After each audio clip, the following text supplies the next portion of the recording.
Hey guys, it's Brother John here, just out of VBS and with a summer cold. So I thought this would be a perfect opportunity, timing is good, to bring back episode 1. So it's a rebroadcast this time, but episode 1 is 5 reasons why VBS can help your worship ministry.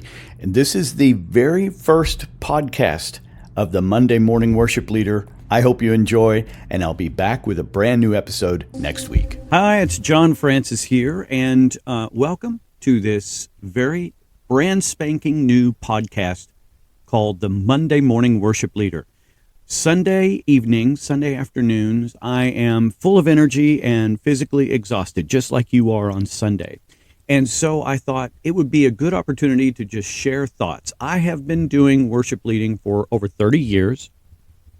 I'm a worship leader currently, minister of worship at a mid-sized Southern Baptist church in St. Louis, Missouri. I'm full-time. I have been full-time most of my life, but I also was part-time for a while. I was a volunteer worship leader, so I've been all around the block, so you might say.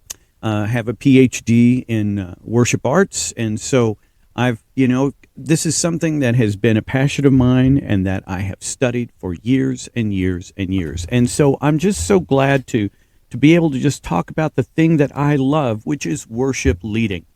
And so as you get to know me, I thought about doing a trailer for this, and then I thought, you know what, I'm just going to start. And so, by the way, I'm going to work about 4 to 6 weeks ahead in these podcasts, just so I'm not under the gun. When I start releasing them, I want to be consistent. I want to give you something that's going to go up every Monday morning so that you have something to listen to. So you're going to have the opportunity as this continues, as this grows, to get back with me. I'd love to hear from you.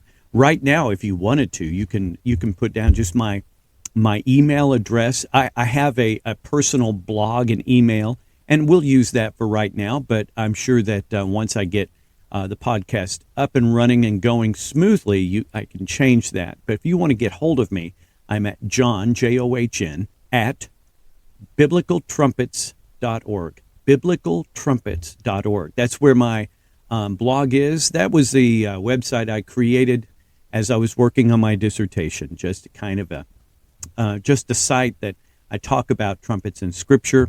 If you want to know more about that and you want to talk to me about that too, I'm definitely open. It's a passion of mine. But here at Parkway Baptist, where I serve, we have a choir, orchestra, praise team. We have handbells. We have Fine Arts Academy. So we're kind of doing it all and enjoying every bit of it. I also do adjunct work. I teach at Missouri Baptist University.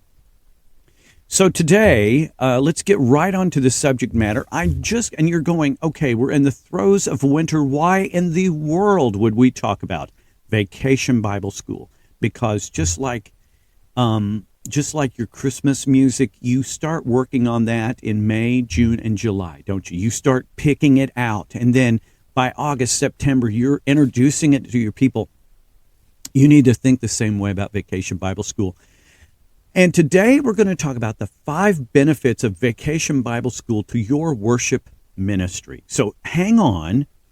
I think that at least you might get a little something from this. I've been doing worship ministry for a long time. As I said, I've been doing Vacation Bible School even longer. And I have friends that they kind of, at my age, they kind of start going, well, you know what? Our youth guy does the music for Vacation Bible School, da-da-da-da. I'm telling you, I still do it. I still love it. And that's going to get into my reason number 1. Reason number 1 is that it keeps you young and accessible. All right? So I say it keeps you young. You got to be up there moving around, singing, having fun. I don't do the motions lockstep like our dancers and stuff like that do, but I do know the motions, and I learned them this week. By the way, I one of the things that made me think about that is this past week I went to the unveiling of Breaker Rock Beach, which is the new Lifeway Vacation Bible School theme this year. By the way, they've been at it for 100 years in Vacation Bible School. Yeah, that's something to celebrate. So we're all excited. and it's going to be a good one. And it keeps you young and it keeps you accessible. So that's the first reason why you as a worship leader can benefit from Vacation Bible School. I say accessible. I do the worship rally and then I'm done for the day. But I'm not. I go into the lobby. I spend time with our volunteers. I do all sorts of stuff just to be part and parcel of everything that's going on. It's my opportunity to see our people and see them do what they do so well. You won't have another opportunity to get that many people outside of Sunday morning in your sanctuary, in your church, in your lobby. So take full advantage of it. Stay young and accessible. Number one. Number two, the benefit is you hone your musical skills. Now, this past couple of years, I bought a keytar. That's right, a keytar. I play it on the stage, and I have a blast. And I look like, I don't know, with, my salt and pepper beard and T-shirt, I kind of look Grateful Dead-ish up there with a keytar. I just have a lot of fun, and the kids love it. Our administrator even told me today, he said, "Are you going to do the keytar?" And to which I said, well, the music this year is kind of Taylor Swifty. It's not as techno as it has been.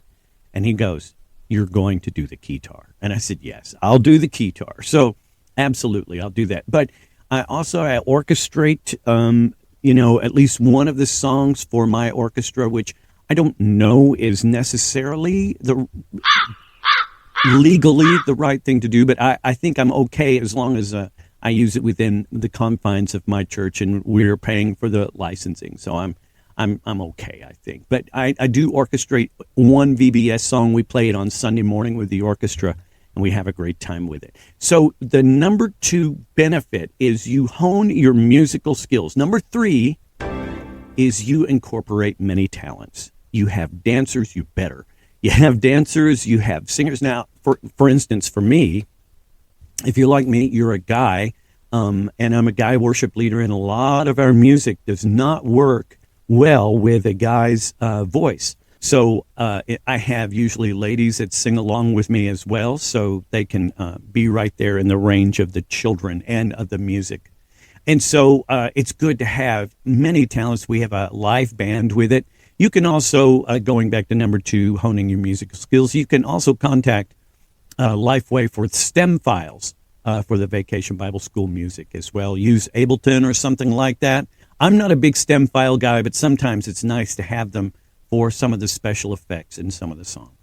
So that's number three. So number one, keeps you young and accessible. Number two, you hone your musical skills. Number three, it incorporates many talents. Number four, let me encourage you. Do the music camp. You will not be sorry. We have about 50 kids that come to music camp 2 hours every night before Vacation Bible School starts. They come in, and we go for about an hour and a half learning motions, learning the music, and then we feed them dinner, and then they have Vacation Bible School. And then at the end, they do the musical at the end. And it's fantastic, and our parents love it. Everybody loves it.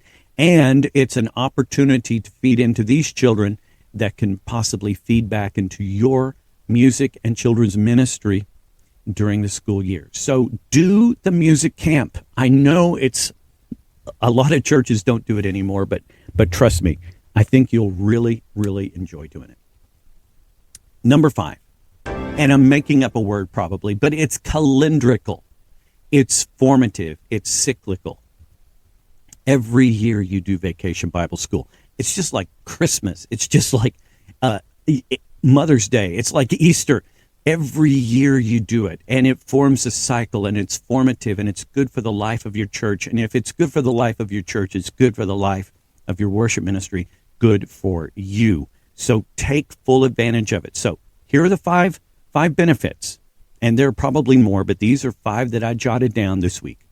One, it keeps you young and accessible. Two, it hones your musical skills. Number three, incorporates many talents. Number four, the music camp can be very beneficial. Don't disregard it. And number five, it's calendrical. And those are the five things that can really help your worship ministry as you think about Vacation Bible School. So in this podcast, what I hope to do is every time share what I call a good word. Maybe it's a book that I've read, or maybe it's a piece of music that I've heard. And so a book that I've read, and I read a lot of old books, and this is one of them.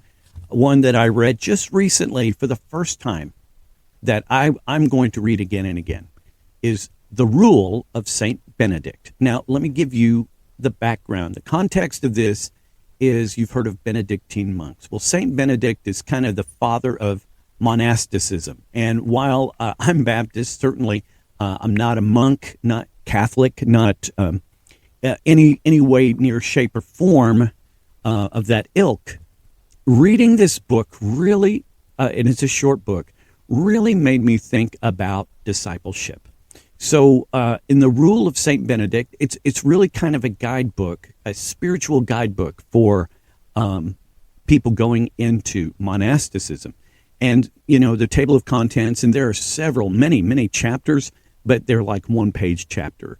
And some of them are like how the night office is to be said on Sundays, what times the Alleluia is supposed to be said, of reverence at prayer, how monks are to sleep, how young boys are to be corrected, whether monks ought to have anything of their own, of sick brethren, of the aged and children, of the weekly reader, of daily work and keeping up with Lent. So many great chapters that really kind of, even more than the monasticism, just kind of talk about how we are supposed to be behaving as worship leaders and treating other worship leaders, other people within our church. And just, it's a great book. Again, it's The Rule of St. Benedict. You can get it for very cheap on e-readers or what have you. And you'll read through it easily in a week to 10 days. It's, if you just read 5 or 10 minutes a night, it's a lot of fun. And so that is the good word for the day. And that is the end of podcast numero uno of the Monday Morning Worship Leader. I'm John Francis, and remember, we are not rock stars, we are servants. I'll see you later.